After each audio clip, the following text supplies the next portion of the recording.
masyarakat bisa berbicara, mengkritik sedikit ke pemerintah biar rasa nasionalismenya siapa yang dipertanyakan, kita masyarakat rakyat jelata ini di negara orang atau kalian yang Kalau bicara nasionalisme ini kemarin kan sempat viral ya. Iya, iya. Karena jujur masa depan di luar negeri itu lebih terjamin di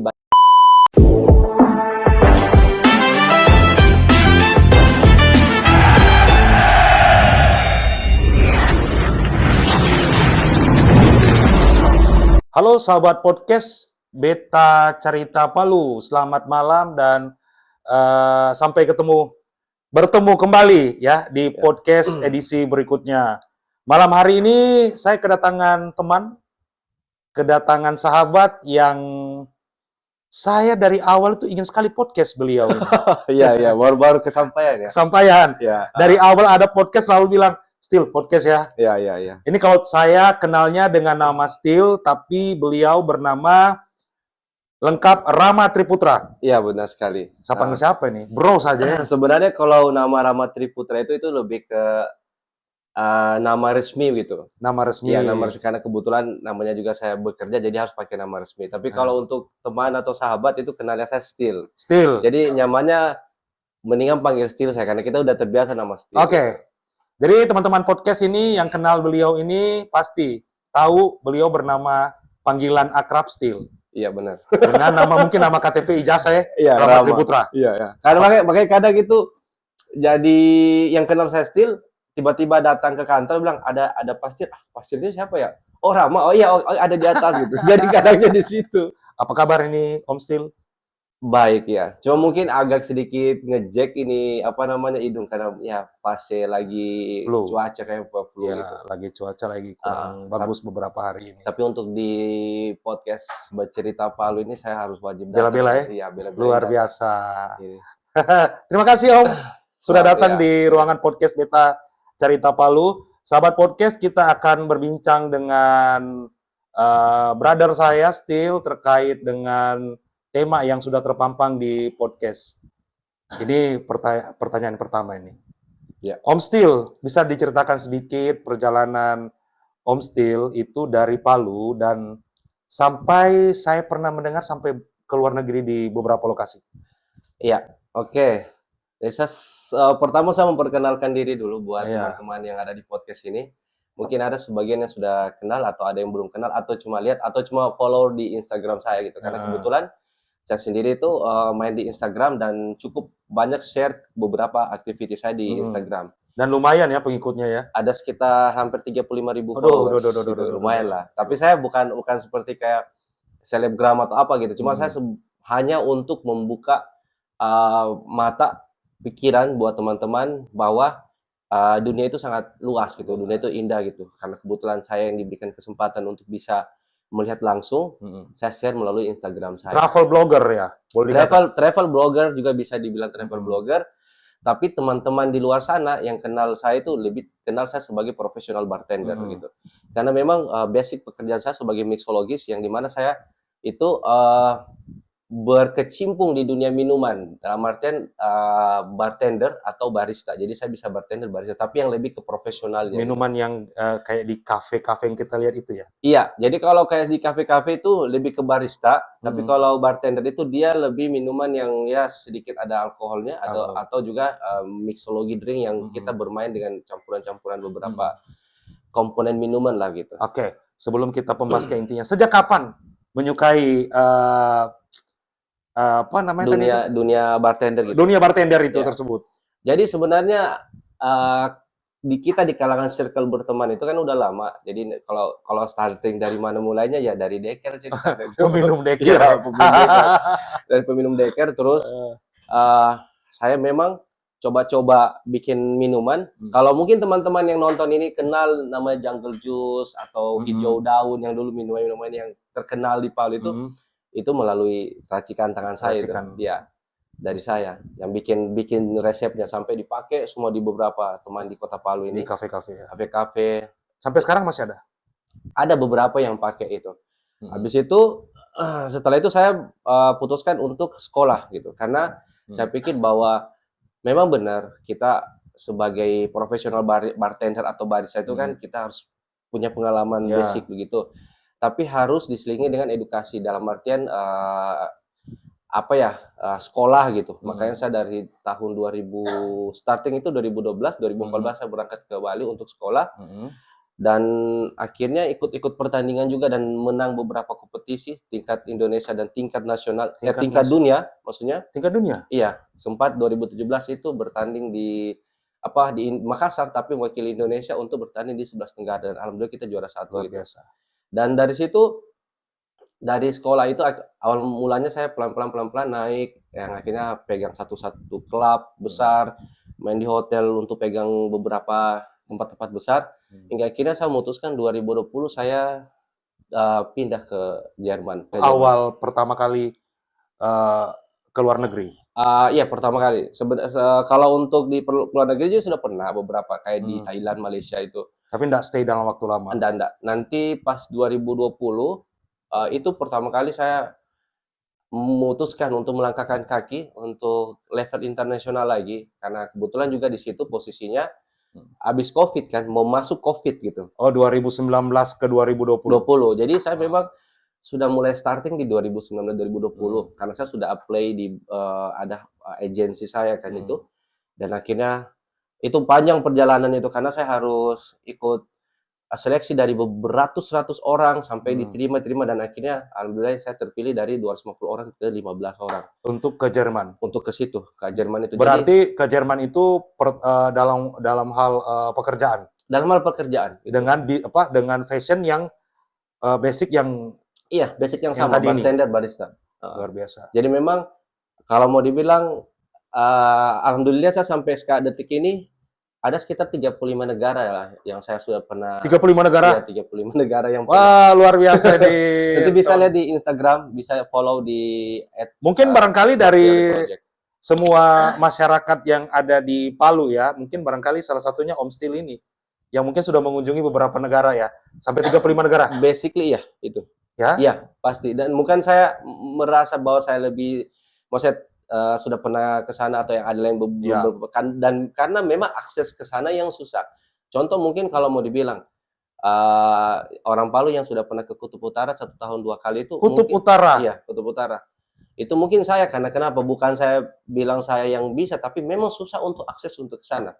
Cuma karena berhubungan ini saya pekerjaanku yang dimana saya juga membawa beberapa tamu-tamu mewah dari Eropa, ya saya punya akses ke sana gitu. Jadi makanya saya bisa berkunjung sampai di ujung dunia di utara. Oh, berarti ini kapal pesiar ya? Kapal pesiar. Supaya teman-teman podcast tahu, ini kapal pesiar ya? Iya, kapal yang pesiar. Rutenya keliling dunia.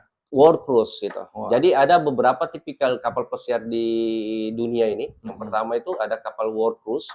World Cruise itu dia masuk di charter cruise. Jadi charter cruise itu adalah kapal yang dimana itu hanya bisa disewa orang-orang elit saja, bukan elit global, tapi elit-elit tertentu yang saja. banyak DP doi. Iya, yang banyak mewah. Jadi dia charter ke satu kapal keseluruhan. Gitu. Yeah. Dan kru yang berangkat adalah kru pilihan. Dan saya salah satu yang berbangga karena saya masuk di jajaran kru-kru kapal yang tidak sembarang orang masuk. Pilihan. Kemarin mungkin saya sempat kasih lihatkan Om Andre bahwa saya ceritakan bahwa saya satu station dengan orang Eropa, maksudnya dalam artian kita masuk di station itu tidak semudah masuk itu segampang itu karena membalikan telapak tangan. Iya, ya. Karena untuk disejajarkan dengan level orang-orang bule itu hampir susah untuk itu. Susah tidak untuk hal tersebut? Susah banget. Untuk Indonesia masalah perizinannya dan lain-lain susah tidak untuk hal itu? Kalau untuk perizinan sebenarnya birokrasi di Indonesia ini menurutku ada agak sedikit ribet. Gitu. Agak sedikit ribet dibandingkan dengan luar negeri mungkin. Iya, karena saya pelajari negara lain. Karena kebetulan kita kerja di luar negeri itu kan dengan beberapa macam tipikal orang dan beberapa culture negara. Dan saya suka sering bercerita ke teman-teman yang orang Filipina karena dari sedikit penglihatan itu kita hampir sama gitu dari segi wajah muka itu hampir sama. Jadi tapi secara culture dan bahasa kan kita beda. Saya tanya, kenapa hampir tempat yang saya kunjungi hampir berapa puluh negara itu pasti ada orang Filipina. Sampai bayangin ada nama kota negara di Kutub Utara namanya Longyearbyen yang kemarin saya cerita sama Om Andre Iya. bahwa itu ada di Al-Quran itu dituliskan di situ. Longyearbyen atau Svalbard itu adalah masuk di dalam area Kutub Utara setelah Iceland dan sebelum masuki Greenland. Itu masuk, itu namanya Svalbard. Di situ populasi masuk hanya 2.000 orang dan tidak bisa kurang dan tidak bisa lebih. Kalau kita meninggal di situ, kita harus diterbangkan ke Oslo di ibu kota Norway karena dia masuk di dalam jajaran part of Norway. Itu karena cuaca yang es ya? Karena apa namanya, tidak bisa diolah tanah gitu. Iya, jadi Tanah tidak bisa. pembusukannya lambat. Iya, betul. Nah, dari 2.000 orang itu 150 orang itu orang Filipina. Waduh. Itu. Jadi kok bisa segampang itu mereka? Nah, karena memang birokrasi yang dari pemerintah itu aksesnya dipermudah. Kenapa? Karena membuka peluang buat anak-anak muda di sana untuk mencari kehidupan. Bukan pemerintah tidak bertanggung jawab, bukan. Tapi pemerintah sana itu membuka aksesnya. Akses membuka peluang bahwa kalau kalian tidak bisa bekerja di sini, ya silakan bekerja di luar sana dengan akses yang kami permudah. Itu yang membedakan antara prepare dokumen antara Indonesia dengan Filipina. Oke. Sebelum kita lanjut, ini saya penasaran ini. Berapa negara tadi? Ya, hampir 35 negara lah. 35 karena satu negara. negara ada beberapa kota yang saya datangi. 10 negara yang menurut Om Steel itu ini the best ini. Saya enggak semua orang bisa ke negara tersebut. 10 negara ya? Kalau kayaknya kebanyakan kayak 10 negara. 5 lah. 5 negara ya. 5. Ya. Otomatis kalau saya disuruh pilih dari beberapa negara itu, otomatis yang pertama Skandinavian. Skandinavia itu artinya negara-negara kawasan Eropa bagian utara. Dan orang tahu bahwa orang-orang Skandinavian itu bangsa Viking itu punya cerita dan histori sendiri. Dan saya cukup berbangga bahwa saya langsung datang berinteraksi langsung dengan memang keturunan bangsa Viking. Itu. Jadi saya memilih itu negara Norway. Iya, Norwegia. Itu masuk di jajaran Scandinavian Community. Terus yang kedua saya suka itu Swedia. Walaupun Swedia ini agak sedikit banyak yang podcast di sana itu Swedia itu seperti kayak anti apa gitu, salah satu agama lah gitu. Tapi sebenarnya tidak gitu, karena hanya beberapa orang saja yang masuk di yang tahap. Tapi yang selebihnya itu bagus karena saya sempat kesesatan kayak hilang jalan begitu di salah satu jalan di Swedia. Saya cuma ngerokok sebatang, berdiri di jalan, tapi saya bingung. Dan masyarakat itu tiba-tiba samperin itu dengan pakai bahasa Inggris, terus tanyain itu apakah perlu bantuan dan lain-lain. Terus saya jelaskan bahwa saya lagi cari jalan, saya mau menuju begini-begini. Terus langsung saya difasilitasi untuk diantar. Itu. Terus otomatis saya suka ke negara bagian Amerika. Itu di negara bagian Amerika itu bukan di Amerikanya, tapi di bagian Karibian. Karibian itu dia daerah tropis. Untuk masuk di wilayah orang Karibian Eropa. itu kulit hitam itu ya? Iya, orang kulit hitam itu tempat kayak seperti artis Jay-Z, Rihanna itu. Eksotik kulitnya. Yang eksotik itu. Dari daerah Skandinavian saya suka ke daerah-daerah Karibian yang dimana kenapa saya suka, karena daerahnya sama kayak Indonesia, dari suhu, terus pantainya, pasir putih pantainya bagus banget. Terus cuacanya yang memang cuaca ala tropis, itu pohon kelapa. Jadi pas kapal saya mendekati pelabuhan-pelabuhan mereka itu saya seperti kayak melihat Indonesia begitu. Saya sampai sempat nangis kan itu, karena berbulan-bulan yang saya sama sekali tidak melihat sentuhan-sentuhan tropic island gitu. Saya berasal dari tropic island, otomatis saya juga rindu dengan even hanya lihat pohon kelapa gitu. Hanya lihat pohon kelapa saya sudah nangis karena saking segitu rindunya gitu. Jadi pas kita masuk, saya lihat pohon kelapa ditiup angin yang di pinggir pantai, yang pantainya warna biru dengan pasir putih, itu saya langsung excited gitu, bahwa saya merasa bahwa saya ini seperti merasa pulang ke rumah, walaupun itu sebenarnya aslinya saya jauhnya itu 17.000 kilometer dari Indonesia, tapi sudah merasakan feel seperti di Indonesia. Itu sih saya beberapa negara. Kadang kan orang dengan hal sering-sering ke beberapa negara, pasti kan ada perbandingan. Kita fokus ke rasa nasionalisme. Oke. Kalau bicara nasionalisme agak ini berat-berat kemarin menurut kan sempat saya. viral ya Iya, iya. terkait dengan warga negara Indonesia yang anaknya itu berstatus negara asing. Betul. Jadinya akhirnya diserang lah oleh netizen Nah, bilang tidak nasionalisme dan lain-lain. betul, betul. Segitunya ya. Bagaimana tanggapannya Om Steel melihat hal tersebut? Ya, jadi saya sedikit agak ini ya teliti menjawabnya itu. Iya. Karena apa sih mungkin takutnya nanti FYP dan saya dibully netizen. Iya, Ini iya. menurut tanggapannya Om Steel. Iya. Itu saya berbicara jawaban ini melalui site saya gitu. Iya, Jadi saya melalui ini diri saya gitu, Iya. bukan mewakili salah satu orang atau mewakili salah satu Membela lembaga ya, yang kemarin. tapi mau saya. Jika saya di posisi mereka gitu kan, otomatis bukan saya melakukan hal yang sama gitu, tapi mungkin saya akan memilih apa yang mereka pilih gitu. Why? Bukan karena saya tidak punya rasa nasionalisme, tapi karena saya melihat kehidupan ke depan gitu. Kenapa dengan kehidupan Karena saya merasa bahwa mohon maaf saja apakah ada yang Pro ya? yang pro dan kontra, karena menurut saya sekarang bahwa minta maaf memang kehidupan kita di Indonesia ini pun masih sangat jauh dibanding dengan negara-negara maju di sana, dan itu memang wajar seperti itu karena negara-negara sana yang udah secara sosial mereka hidupnya itu udah difasilitasi oleh pemerintah dan lain-lain. Tapi yang tidak wajarnya adalah ketika negara kita yang sebenarnya bisa memfasilitasi yang sama, karena negara kita basically lebih kaya dari mereka, kok kenapa kita tidak bisa gitu? Jadi Jadi dipersulit. ya dipersulit. Jadi kalau andai kata saya disuruh pilih antara, saya memilih dia. Kita jujur saja gitu. Jangan nggak mau jadi munafik di sini. Saya udah lihat hampir 30 negara lebih kehidupan mereka di sana, otomatis why not saya pilih di sana, karena saya juga harus menyelamatkan keluarga saya, menyelamatkan masa depan saya gitu. Karena jujur masa depan di luar negeri itu lebih terjamin dibanding kita di Indonesia. Yang permasalahan di sini apakah pemerintah di sini mau dikritik gitu. Makanya saya berani berbicara di sini bukan karena saya merasa saya lebih hebat, tapi saya sedikit lebih mau mengkritik pemerintah Indonesia. Ayolah, please lah, gitu. Kita tidak bisa salahin pemilihannya orang, karena sebelum dia memilih itu, dia harus memikirkan dulu dampak yang harus dihadapi. Otomatis dia pun memilih walaupun dia dibully satu Indonesia ini, tapi is okay, karena dia memilih untuk masa depan anak-anaknya. Oke. Gitu. Kita bicara masalah nasionalisme ya. Kadang kita bertemu dengan di negara itu pernah ada kesempatan tidak pernah bertemu sama warga negara Indonesia asli dengan warga negara Indonesia yang sudah menjadi warga negara asing. Nasionalisme yang mana sih? Itu. Menurut Om Steel? Ya. Alhamdulillah ada kesempatan kali ini.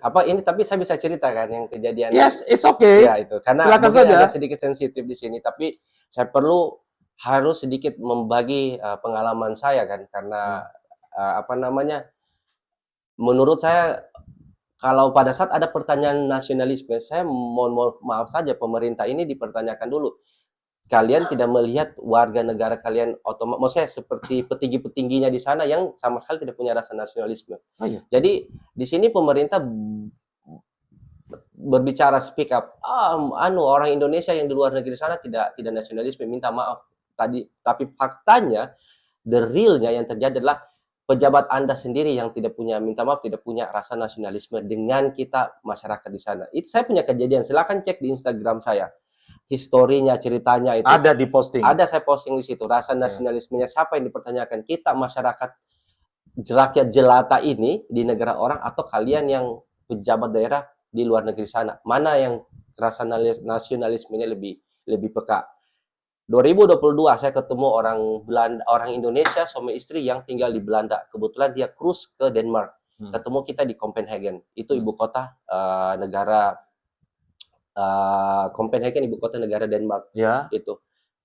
Saya lagi foto-foto, tapi saya itu yang merasa bahwa ini orang Indonesia karena dia bicara bahasa Indonesia dan dia pakai jilbab kan.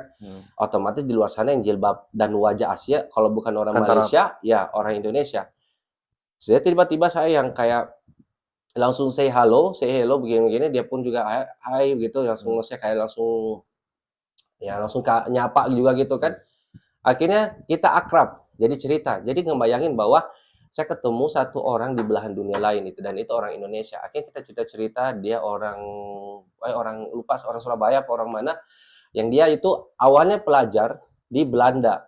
Itu ketemu sama suaminya juga di Belanda. Hampir sekitar 5 atau 10 tahun mereka studi banding di Belanda yang memutuskan untuk menjadi warga negara Belanda. Tapi mereka pun itu tetap ke Indonesia. Kenapa memilih jadi warga negara Belanda? Karena yang kayak saya bilang tadi, mereka memilih melihat ke depannya itu, yang mana lebih menjamin kehidupanku nanti ke depannya, seperti itu. Tapi bukan lantaran dia tidak punya nasionalisme, tidak, tapi lantaran keadaan. Kalau Indonesia mau menjamin setiap masyarakatnya untuk memiliki masa depan yang lebih cerah, semua orang akan pulang dari negara saya. Dia pulang datang ke Indonesia. Itu. Yang ke 2000 berapa ya? Saya ketemu lagi waktu saya di Rotterdam, Belanda 2024 sebelum puasa. Berapa hari sebelum puasa kita ngeport di Belanda yang lagi mau dry dock.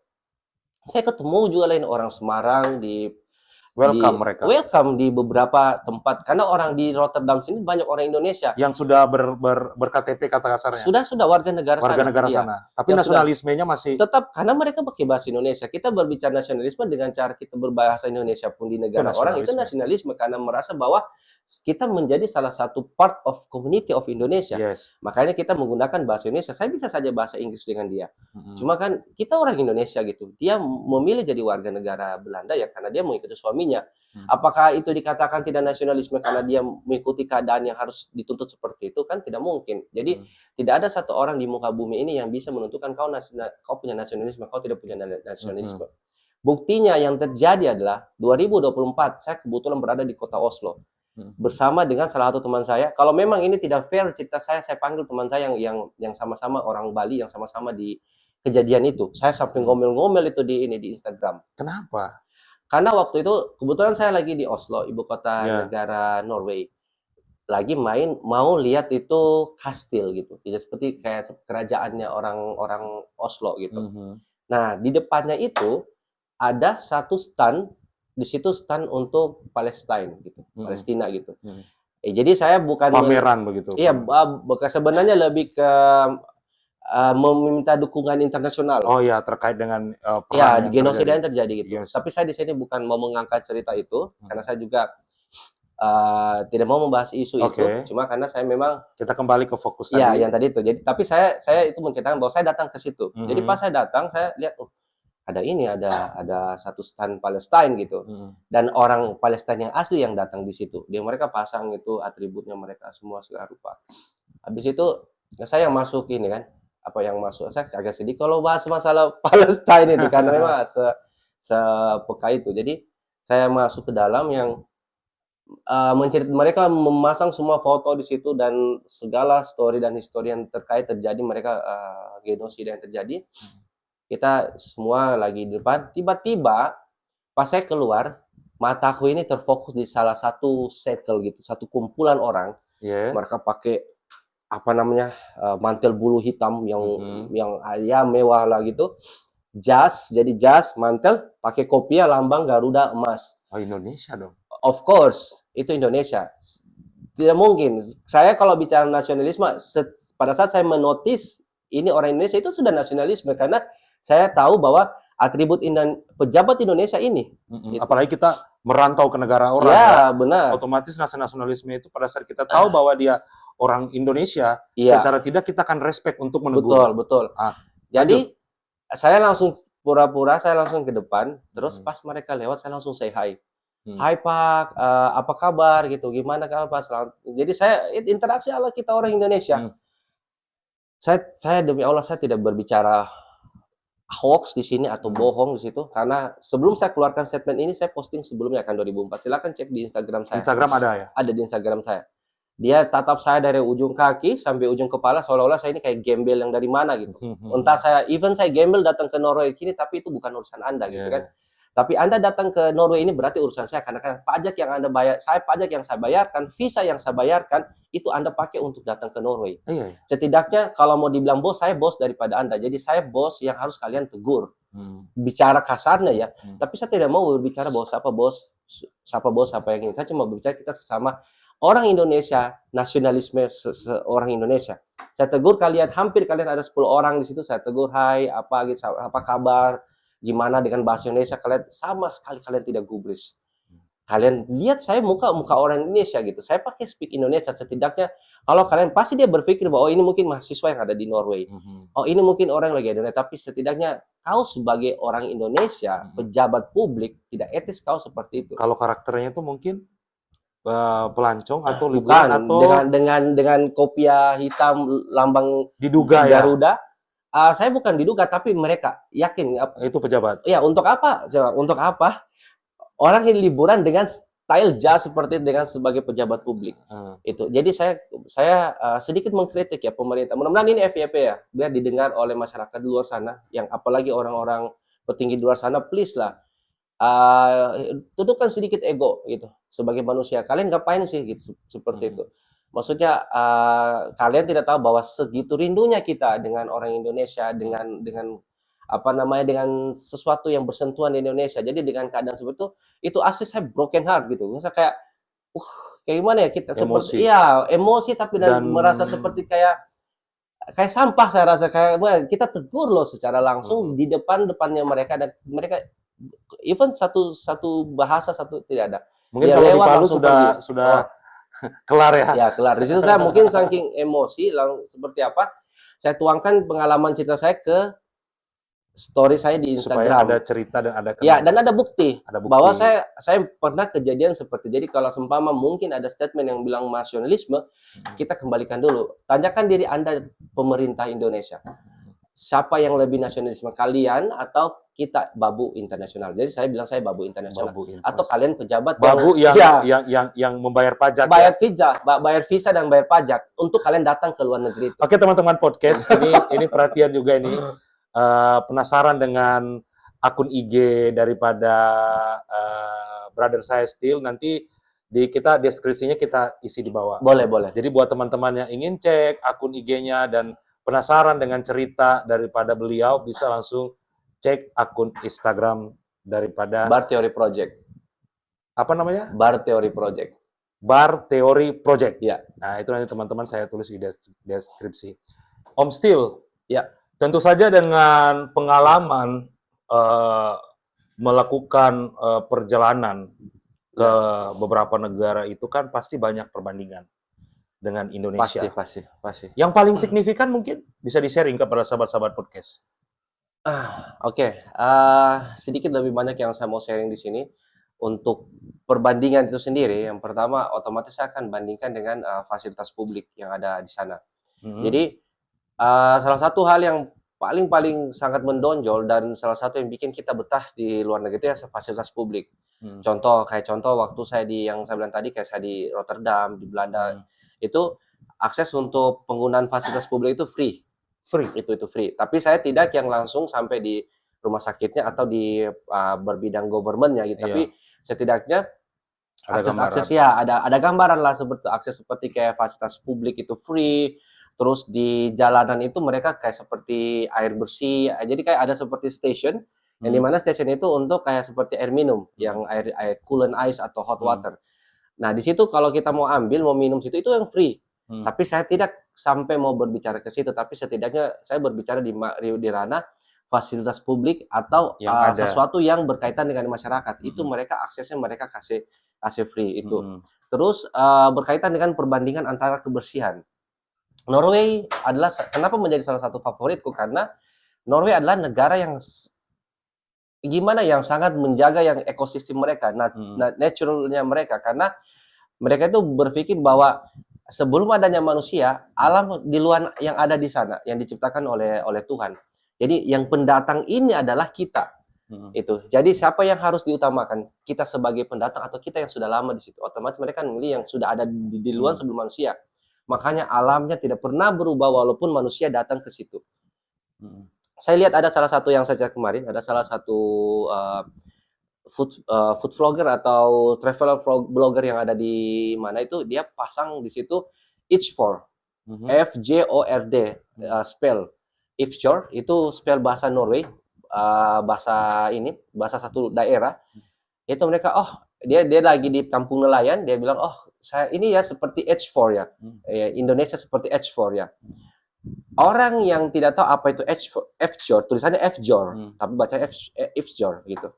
Mereka akan bilang, "Oh, ini Palu seperti negara yang ada di Norway." Saya 3 kali berkunjung di negara yang dia bilang itu, di Ifjord itu. Ifjord itu memang secara geografis modelnya seperti sama. Seperti Palu. Seperti Palu, kayak kita masuk di dalam teluk. Terus ada gunung-gunung tinggi. Cuma kalau kita masuk di summer session itu dia gunung batu jatuhnya. Tapi pada saat kita masuk di winter session itu dia gunung es. Gunung Semua. es. Ya. Dia bentuknya seperti Palu yang menjorok ke tengah, habis itu ada mangkuk, kampung. Kayak Ya. mangkuk begitu. Nah, ada kampung semua situ. Tapi kalau mau dibilang sama, mohon maaf tidak sama. Karena kebersihan F-jor dengan kita Palu itu 100% is different. Gunungnya bagus. Gunungnya bagus, tapi Tidak ada pertambangan di sana. tidak ada pertambangan di sana. Jadi asri sekali ya. Ya, tapi pada saat dia screenshot ke sebelah kanan sedikit si blogger tadi, minta maaf, Galenci Donggala itu kelihatan sekali di situ. Itu berbeda. Itu perbedaan. Jadi jangan menyamakan sesuatu yang 100% itu berbeda. Dan itu fakta ya teman-teman podcast ya. Ini fakta, brother. Makanya saya komen ke IG-nya, saya bilang memang bersama secara geografis, tapi mohon maaf, kau shoot ke sebelah kanan dikit, itu letak signifikan. Norway tidak akan pernah menghancurkan alamnya seperti itu. Asri tetap mereka jaga. Dan masyarakat di sana itu malah hidup baik-baik saja. Berdampingan dengan itu. Kita datang ke situ bukan berarti kita menghancurkan tempat itu. Kita kan bisa hidup bersama di situ.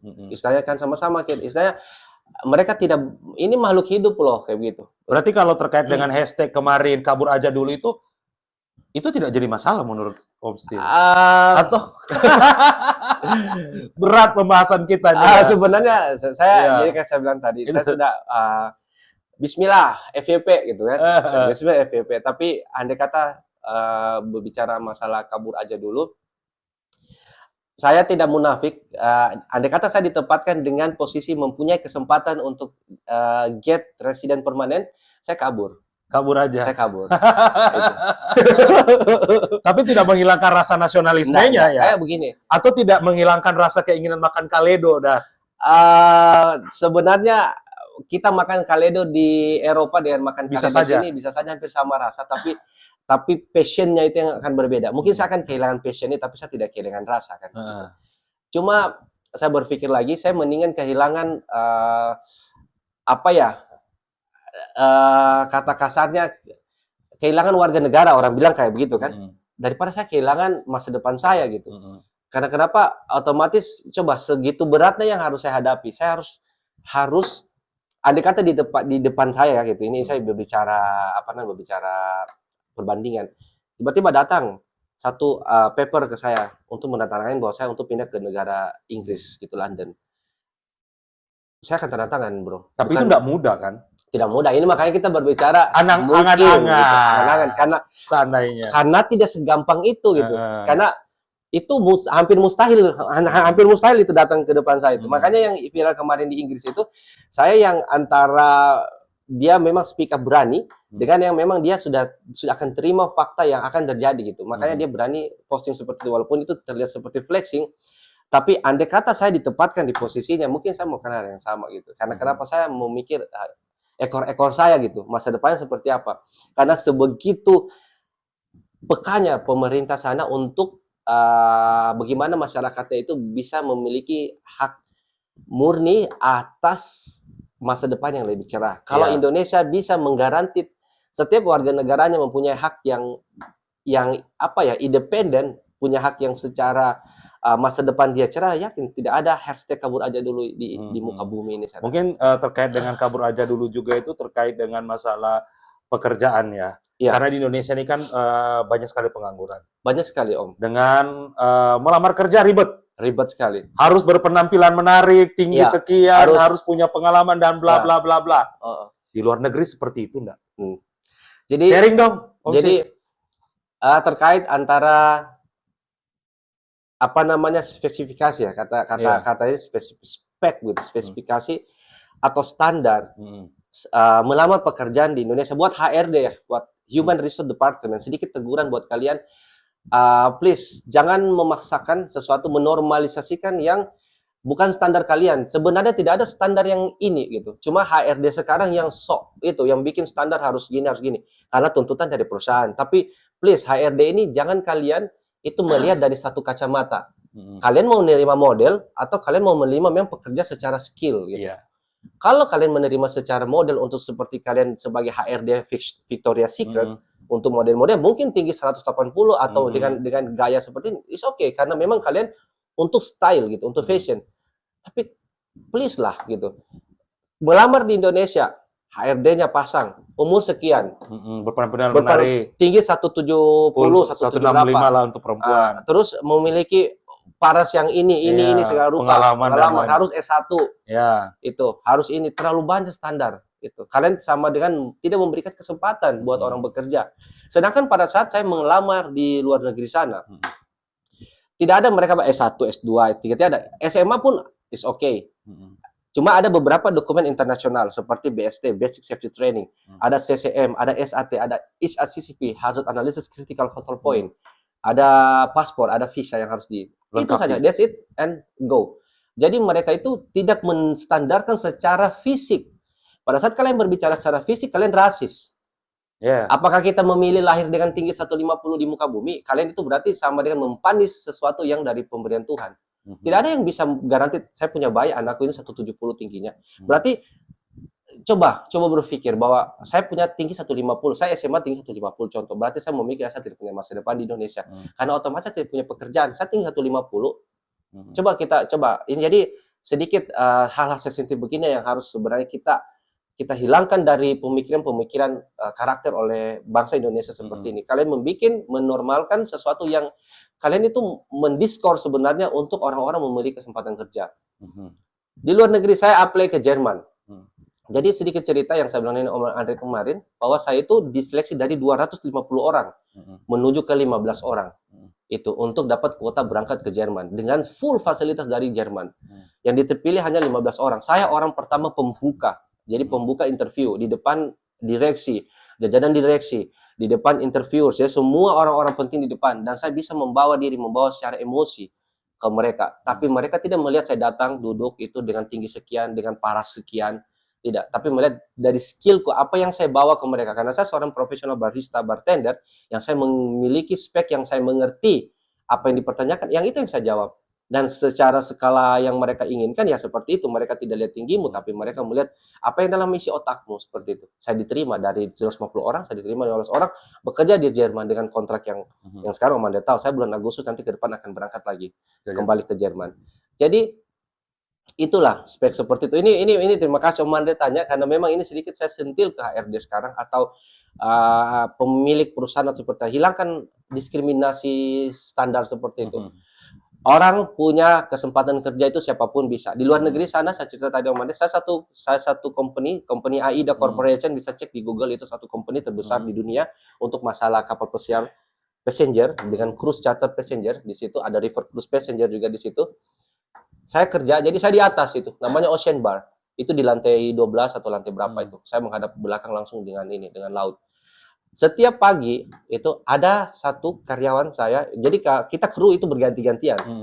Di satu momen saya itu lihat ada kru pakai headset, dia kayak seperti ini yang saya pakai earphone sekarang, dia lari-lari gitu. Tapi saya tahu dia mukanya beda gitu, pertama kayak seperti ya ada tahu kan wajah ceribu begitu orang bilang kan. Dan saya tahu, saya notice sedikit dia punya sedikit berbeda dengan orang lain. Orang normal. Tapi dia pakai baju AIDA. Baju kru, baju apa ya? Baju kita itu, baju kerja. Dia lari-lari pakai jaket itu lari-lari sambil ngomong sendiri yang kadang dia di satu momen dia stuck, dia marah-marah sendiri gitu. Apalah bicara gitu. Awalnya saya lihat, ini kenapa gitu. Dan seiring berjalan waktu 1-2 bulan, hampir masuk fase 2 bulan, yang saya notice, ternyata dia ini memang salah satu kru di kapal. Akhirnya kadang saya lihat dia juga masuk di crew mess. Crew mess itu seperti tempat akses untuk kru-kru kapal untuk makan. Saya lihat dia di situ juga makan, dan saya menyadari bahwa ini adalah salah satu kru yang dimanapun saya menotis bahwa AIDA atau Jerman satu kali lagi lebih maju dari Indonesia. Karena kenapa mereka memberikan kesempatan buat orang-orang penyandang disabilitas untuk bisa bekerja disetarakan dengan manusia-manusia yang punya yang tidak Tapi mempunyai ini keterbatasan. juga yang baru-baru ini sudah mulai dilakukan oleh Indonesia. Heeh. Penerimaan anggota Polri juga itu ada Oh ya, bisa saya lihat. menerima Iya, disabilitas iya di juga. sana. Heeh. Terus dari perusahaan-perusahahan besar seperti Alfamart, Heeh. Indomart Iya, juga itu sudah mulai iya. menerima masyarakat Yang berkebutuhan yang khusus gitu. berkebutuhan khusus. Dan ada beberapa juga yang saya kayak mempekerjakan orang yang lansia gitu. Ya, Udah, ya, lansia. ya itu. Artinya mungkin barometernya karena banyaknya kritikan Betul. dari masyarakat terkait dengan hal tersebut sehingga pemerintah ya sekarang ya Lebih walaupun respect ya. sedikit sudah mulai agak Ya. berbenah. Dan itu adalah salah satu upaya yang dimana ini berpengaruh dengan podcast seperti ini. Mhm. Makanya syukur sekali kita memiliki satu wadah podcast seperti ini yang dimana masyarakat bisa berbicara, mengkritik sedikit ke pemerintah, biar pemerintah juga bisa evaluasi diri bahwa apa yang harus saya lakukan dan apa yang harus saya targetkan lagi. Dan yang saya perlu appreciate pemerintah Kota Palu, Sulawesi Tengah khususnya, Pak ini Gubernur Pak itu, Nur Hafid ya. ya itu saya appreciate karena sekarang saya mau berobat ke puskesmas, walaupun tanpa bla-bla segala rupa TTB yang depan, saya bawa KTP langsung difasilitasi. Dilayani. Dan itu sudah saya lakukan. Luar biasa. Itu saya apresiasi itu. Terima kasih buat ini Gubernur Sulawesi Artinya Tengah. seperti tadi yang Om Stil ngomong ya bahwa pelayanan secara khusus terhadap pelayanan umum, Iya, terus pelayanan kesehatan di sana itu yang betul-betul dijamin oleh betul, negara. betul. Akhirnya kita sekarang sudah mulai merasakan ya Sudah mulai di Kota merasakan ya. Palu dengan membawa KTP bisa Langsung dilayani. dilayani seperti itu. Dan itu Ya. salah satu bentuk yang saya appreciate dan alhamdulillah bahwa memang sekarang pemimpin kita ya sudah mulai Berbenah. berbenah diri bagaimana memberikan pelayanan publik ke masyarakat itu lebih manusiawi begitu dan lebih bagus, dan itu saya sangat appreciate. Luar biasa. Ini Om Stil kalau kita bicara tentang masalah negara yang Om Stil kunjungi dengan berbagai macam perbedaan, tentu kayaknya waktu kita nggak cukup ini, bro. Iya, betul. Kita harus punya durasi waktu yang lebih daripada ini. Paling tidak garis besarnya sudah ada. Sudah ada. Sudah Paling ada. saya sedikit saja, kalau ada ketambahan buat teman-teman masyarakat Kota Palu, anak muda pada khususnya, yang di luar sana yang memiliki pertanyaan atau ingin bekerja di luar negeri, bahwa sebenarnya tidak sesusah itu. Tidak sesusah. Ya, tidak sesusah yang sekarang yang orang bilang kita harus A, B, C apa. Tidak sesusah itu. Ini saya garanti bicara saya tidak sesusah itu. Kalau mereka mau bisa langsung tanya di DM di Instagram saya seperti apa fase jalurnya. Tapi saya cuma menotis sedikit bahwa untuk bekerja di luar negeri itu tidak sesusah itu, karena tidak pertama kalian tidak harus mengikuti standar tinggi badan dengan segala rupa, dengan face seperti ini tidak, dengan tamatan seperti ini tidak. Cukup kalian itu punya skill. Skill apa yang harus silakan DM ke Instagram Bar Theory Project, terus saya ceritakan apa yang fase yang harus kalian lalui. Tapi sedikit sharing buat kalian teman-teman, ayo maju, open your eyes, buka mata kalian, jadilah seseorang yang kalian bisa melihat dunia indah di luar sana gitu. Di luar sana itu begitu banyak sesuatu yang kalian bisa pelajari dan bisa kalian terapkan pada kehidupan kalian suatu saat nanti. Itu sangat ini berpengaruh pada pola pikir kalian. Untuk bekerja di luar negeri itu tidak sesusah dan seribet itu, karena sekarang sudah ada banyak akses yang bisa kita ini. Kalau yang jadi gini, kadang dipersusah pemerintah itu adalah sesuatu yang belum pasti di sana. Sebenarnya itu bagian dari pemerintah memproteksi masyarakatnya. Tapi pada saat aksesnya itu kalian sudah jelas, sudah pasti, itu pemerintah akan memberikan sedikit kelonggaran. Makanya kalau kalian mau bekerja di luar negeri, yang pertama sediakanlah mental, niat, dan kalian tinggal ikuti training dan segala lainnya. Dan menurut saya banyak ya masyarakat, ada ribuan masyarakat yang berkeinginan untuk ke luar negeri. Banyak gitu. Iya. Banyak sekali. Cuma stuck di beberapa aturan-aturan yang ada. Ya, Iya, seperti kita bahas di awal tadi. Om Stil, pesan. Mungkin dengan melihat kondisi negara-negara yang dikunjungi. Mungkin ada sesuatu pesan untuk negara kita atau pemerintah negara Indonesia sebelum kita closing sebagai bahan masukan. Iya. Saran saya buat pemerintah Indonesia pada umumnya kan, statement yang saya keluarkan ini adalah bentuk dari realita yang terjadi, yang pernah saya hadapi di sana. ini adalah bagian kritik. Ini bukan bagian yang dimana saya mencerca kalian atau dimana saya memberikan kritikan pedas yang menyinggung kalian, tidak. Tapi ini sedikit membuka mata kalian bahwa ada hal-hal sesuatu di sana yang tidak kalian ketahui, tapi itu berdampak ke kami. Jadi kita sebagai tenaga imigran Indonesia yang merasakan sesuatu yang tidak mengenakan kayak saya tadi cerita. Jadi please itu yang sedikit diubah. Terus pemerintah sedikit lebih respect ke tenaga kerja imigran Indonesia, karena kenapa, mereka juga pejuang nafkah keluarga di sana. Please tidak mempersulit mereka secara birokrasi. Tapi saya appreciate buat ini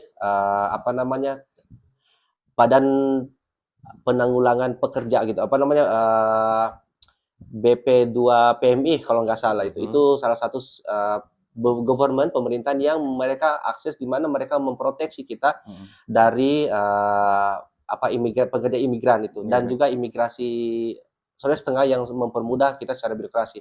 Tapi please untuk pemerintah untuk lebih membuka peluang. Peluang apa itu? Peluang training yang saya bilang tadi, kayak seperti dari BLK-nya. Lebih meluas gitu. Jangan hanya ke Jepang. Ya, kan kebanyakan ini ke Asia, Jepang. Ya Jepang itu. Tapi coba lebih membuka ke kawasan-kawasan Eropa.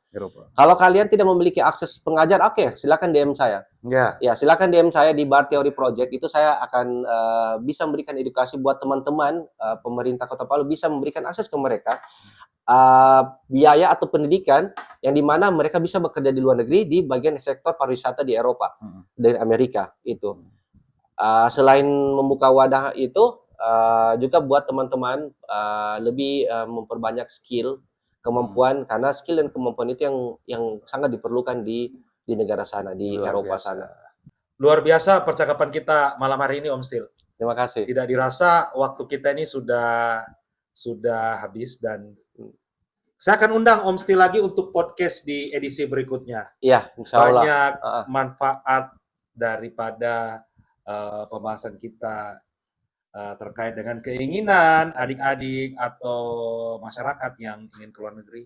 Benar. Artinya tidak sekedar mimpi, bahwa ada salah satu pemuda dari Sulawesi Tengah itu sudah bisa keliling ke 30 negara lebih. Kurang lebih 35 negara. Dan itu sampai di Kutub Utara. Ya. Ini kalau teman-teman ingin sharing sama beliau ini, waduh, biar mata itu tidak bisa melek, bro ya. Ya. Luar biasa. Om, satu kata untuk para pemuda-pemudi yang punya keinginan luar biasa untuk ke luar negeri, untuk meng-closing podcast kita malam ini. Satu kata, berani maju, berani melangkah. Oke. Berani maju, berani melangkah. Ya. Luar biasa.